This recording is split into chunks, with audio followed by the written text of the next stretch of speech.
So now it's not until next time. You still have to stay sharp and strong and seriously try and hear Darth Vader's breathing because this is coming out It's before crazy. May the 4th. But you are watching the Coach's Show here on Hornet Radio. We're gathered so that way we can talk about softball in the state of California and the 3C2A playoffs that are taking place coming up this upcoming weekend. Ryan Osborne, Mark Pavlovich, Caleb Ramos, and Corey Nalen all here to talk softball. Guys, when we get into it, you look at all the different matchups. I'll start with the play-in games. You guys saw what the results were.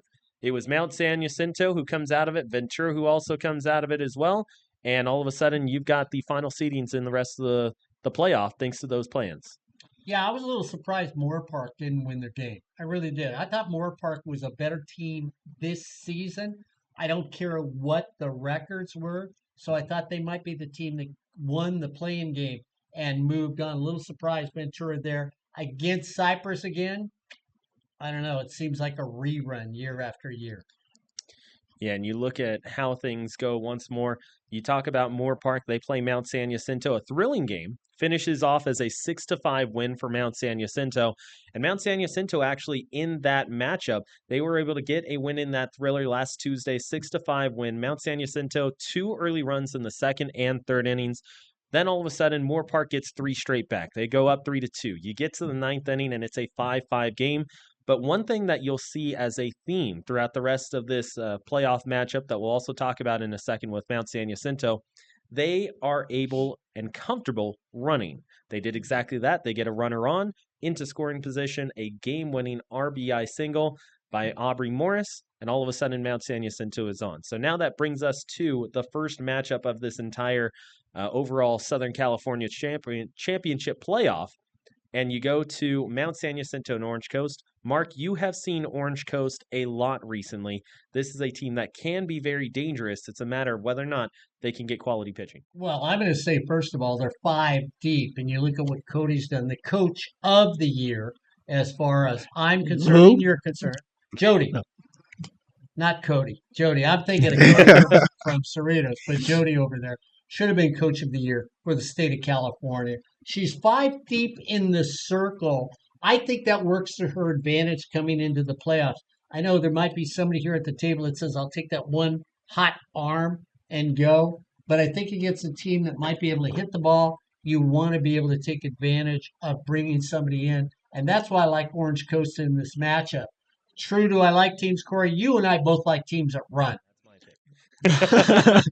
Which brings us to Long Beach City and Bakersfield, 2 teams that in other sports are in the same conference. This instance, Long weird. Beach City and Bakersfield, they're very familiar with each other. Yeah, Hey. Corey, you start this off because Megan's got a team at Long Beach. Didn't you just start it off since you just said that? I'm saying he just started off and then he goes all in. I got nothing to say about this. It's Long Beach all the way. That's your answer? That's my answer.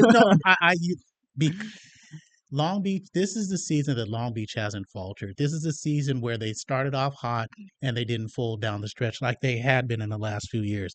This is the season where they have 2 top-notch pitchers. One of those pitchers in Haley Harris. Some may think that she should have been the SoCal pitcher of the year, Yeah. even though Lexi Ramirez got it from El Camino. Haley Like that Harris too. was right there, and they tied. Funny enough, Lexi gets the SoCal pitcher of the year. They tie in the SEC conference's pitcher of the year. Funny how that works. But no, again, their offense with and I don't know how to pronounce your name. So, Anaya, if you're watching, how do you pronounce your name? I know I'm going to mess up, Miss Toja. Sorry. She can mash. She can belt the ball. I just don't see how Bakersfield wins a game.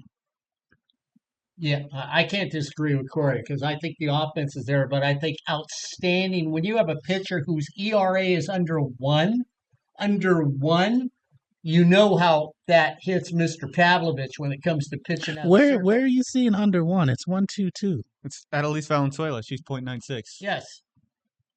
She's under one, the other pitcher. And she's got a winning record, and she didn't lose. So there you go. What's her record? She's 9-0. So speaking of which, I'll bring it over to Caleb. Caleb, you look at these 2 teams. Let's hear what you have to say about this matchup.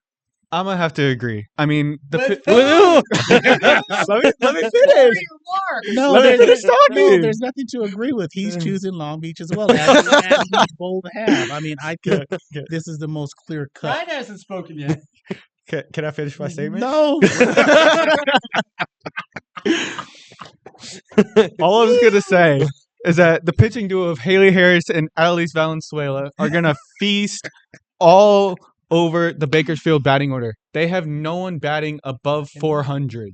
So I just think that pitching duo is going to be way too much for Bakersfield to overcome. Yeah, Yeah. so that would be why Golden West isn't there, because a lot of people I know were looking at the final selections and going, wait a minute, you have a team in the Orange Empire Conference who was right there with Fullerton, right there with Saddleback, right there with Cypress. How come they're not in? Well, there's your explanation. You look at Fullerton, who is in there, and you look at this team overall record-wise. They finished 4 under 500 at 17-21. However, they have an absolute star at the plate in Veronica Moore, who ends up setting a record for career RBI here at Fullerton College across 2 seasons. She wins a championship, state championship last year. However, guys, as much as she has shined for Fullerton College, this entire series for the Hornets is going to be decided on whether or not they can find someone else to hit with her, and if they can get solid pitching in the circle. They've had Grace Workman, who has been their workhorse throughout the season. She has a majority of their innings pitched. I believe she was at 85% of their innings pitched at last check, and she has a 4.3 ERA. She has been heating up as of the last 7 games that she's appeared in. If I remember correctly, she's given up only 11 earned runs across her last 43 innings pitched, which is not bad, especially in the Orange Empire Conference. Right. But as we were talking about before, you've got to find another arm as well, because every pitcher gets in trouble at some point. Can you find someone else that can help you? This is a very freshman-heavy lineup for Fullerton College that has already beaten Mount Sac once this season, 15-13, and lost to Mount Sac 4-0 3 weeks ago. I say Fullerton, this is one of the games we've teased about other teams. Talked to the coaches when we were out there doing a game, talked about RPI. They talked about making the playoffs and sort of both gave me sour looks because of They what shouldn't the have. record was. Because of what the record Under was. 500, you don't make the playoffs. And I honestly, this is one of the games I look at that I'm going to say Mount Sac in 2. It's over. It's done with. Game's over. Have fun playing because that's it at the end of the day. Ooh, Yeah. big I'm calling- words. and you know I love Speedy and Crystal. They know that. But I tell you what, once a Hornet, always a Hornet. Rah, rah. And if Make it to game 1. and if Caleb can't give me all the records in the top 10 that Veronica Moore is in for the career and season, No mic? he can't talk. Okay. What do you want to talk about while he's talking softball? All I was gonna say is That's it. So here's the thing, and here is why Fullerton is going to. You Now talk you about know how I feel. all you these talk years. about the RBI. Then you got to talk about the hits. How many hits did she end up with this season? Second all time in hits. Yeah. She's in the top 10 in home runs, and I believe she leads in a .512 on base percentage as a career. She's also in the top 15, actually top 10 in slugging as well. Yes, and we'll get to those players again, but that's the reason Fullerton will win this series in See, 3. I actually have the flip side of that. I think Margot that Davis Fullerton- is coming back to play for the team. and coach Fullerton it. Fullerton will end up dropping this one. As Mark mentioned, once a Hornet, always a Hornet. But I feel like Mount Sac just has the edge, especially in the last 3 weeks worth of play. You look at Mount Sac, I think that they can pitch around Veronica Moore. It's tough, but if they just decide, hey, you know what? We're going to put her on base. Now, all of a sudden, Fullerton is going to be scrambling a little bit, trying to figure out who exactly they're going to send up to the plate that can get them a clutch hit. And so far this season, Veronica Moore with 43 RBI. The next closest are 3 different Hornets who have 21, 20, and 19 RBI. It's not even close. One of those is Lindsay, and she's going to have a phenomenal first round. So we need to go 2 for 2. Go ahead, Caleb. I'm gonna have to. Go ahead, Caleb. I would have to agree with Ryan. I think it's gonna be Mount Sac in 3. Just it depends on what kind of game it's going to end up being. You mentioned the 2 games they've played, splitting the series 15-13 and 4-0. Fullerton has won 5 of their last 6 for momentum, but Mount Sac has won their last 8, 2 of them being mercy rules. So I think that it depends on what kind of game it is. If it's going to end up being a slug out, I got Fullerton. If it's going to be kind of a more quiet, low-key game, I got Mount Sac. But even then, even if it's a slugfest, I go in Mount. You want me to go, so you want to take it to talk to most. Okay, that's fine. I see where you're going with this one. Now, are we gonna talk about the players wise, or are we gonna talk about the team wise? Because I got 2 fronts on this. Go ahead, take the team. Take the team. Cyprus, they're simply playing at a level that they needed to play with all season long. They finished strong. They close out, tied for the OEC. And as a team, even though they have no power this season, None. 2 home runs this season by Michaela Motis. One inside One- the park. I thought you were gonna let me talk.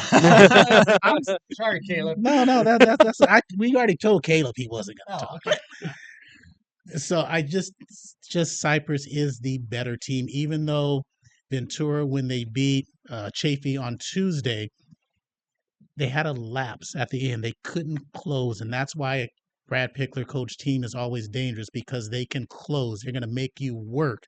And with the 945 fielding percentage, he's going to put the ball in play every single time. And that's why Cyprus is going to win the ball game. I want to throw something at you, though, because I know Corey and I have done a lot of Cyprus this season. And one of the discussions we have had is the circle for Cyprus. Corey's perspective on it is much different from mine, because I think we have a good pitcher in the circle, but you have a different attitude towards Tucker being in the circle for Cyprus. You mentioned a couple of days ago she grinds. And when you have that person that grinds in the circle, you're never out of it. She's never out of it. If it's a 1-0 game, it's going to stay a 1-0 game because she's going to get you there. And Motis, Kyle, Parmenter have really found their rhythms at bat, and they can win you the ball game with a couple runs. And I'm looking at it a little different.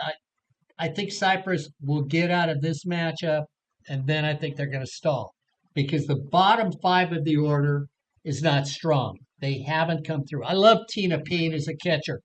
Tina, you're batting like me right now, and that really hurts. When you over at first base, 180 the last time I looked.